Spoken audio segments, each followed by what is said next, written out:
Pada kurun masa 5-10 tahun yang lalu, seberapa sering sahabat mendengar istilah Wahabi, Syiah, Sunni diprovokasi secara masif? Rasanya dulu jarang terdengar, sekarang ada karena ada sponsornya. Ini yang sponsor adalah state sponsor loh, disponsori sebuah negara, dan bangsa Indonesia kemakan habis, percaya dan bahkan sekarang sudah mulai saling serang. Lalu bagaimana bisa membuat bangsa Indonesia tetap kompak? Bagaimana membuat bangsa Indonesia tetap utuh ke depan? Sebelum menjawab lebih lanjut pertanyaan tersebut, saya ingin bertanya lagi. Lembaga mana yang sah di negara ini yang bisa meniadakan ancaman? Lembaga mana yang bisa melakukan eradicate threat, pemusnahan terhadap musuh negara? Lembaga mana yang selama ini belum bekerja maksimal karena digembosi, yang bisa membuat Indonesia free from danger? Lembaga mana yang setiap individunya memiliki kemampuan memandang dari cakra nasionalisme, dari NKRI, dari Undang-Undang 45 yang sebelum diamandemen, Bhinneka Tunggal Ika, dan Pancasila? Siapa yang bisa melakukan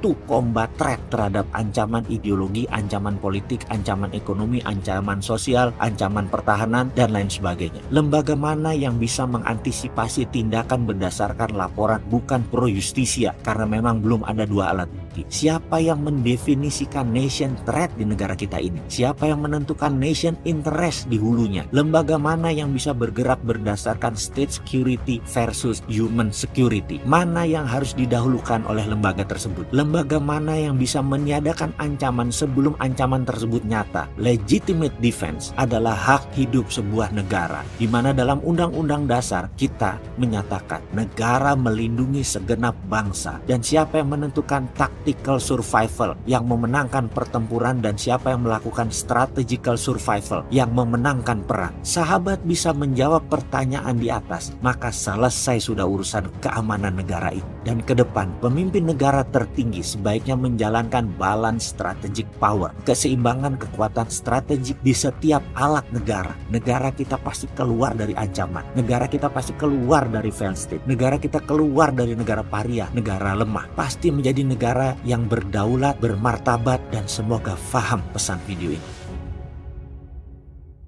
Hanya sedikit manusia unggulan di Indonesia yang memahami bidang pertahanan dalam negeri dan luar negeri secara utuh. Hanya sedikit manusia unggulan di Indonesia yang memiliki jaringan internasional di bidang keamanan, terutama dengan Amerika, negara Inggris, negara Timur Tengah, dan negara Cina. Hanya sedikit manusia unggulan di Indonesia yang mengerti geopolitik dunia dan geostrategi dunia, serta memiliki grand plan keamanan dan pertahanan nasional. Kita semua tahu bahwa terorisme adalah tindakan hideous crime atau extraordinary crime, tidak bisa melalui pendekatan pro justisia, dan hanya segelintir manusia Indonesia yang mampu memahami dan menjalankan strategi keamanan nasional berbasis enemy centric approach. Kita juga tahu bahwa terorisme adalah senjata yang dipakai oleh negara sponsor yang bertujuan mengacaukan sebuah wilayah agar takluk dalam pengaruh mereka. Misalnya, seorang preman yang biasa memalak sebuah pasar, suatu hari pejabatnya mengusir mereka, para preman tersebut, dan preman itu pasti berusaha mengganggu keamanan pasar tersebut sampai pejabatnya lelah atau lengah dan preman tadi kembali berkuasa. Ada negara yang punya pola seperti ini, ada negara yang bermain seperti ini, dan untuk mengcounternya tidak banyak putra bangsa Indonesia yang terbaik yang bisa mempunyai strategi mengalahkan preman tadi. Sejarah panjang terorisme di Indonesia sejak tahun 2000, mulai bom Natal, terus bom Bali, terus peristiwa berlanjut panjang, bahkan 5 tahun ini dalam periode pertama Pak Jokowi terus diguncang jaringan terorisme. Puncaknya pejabat tinggi negara menjadi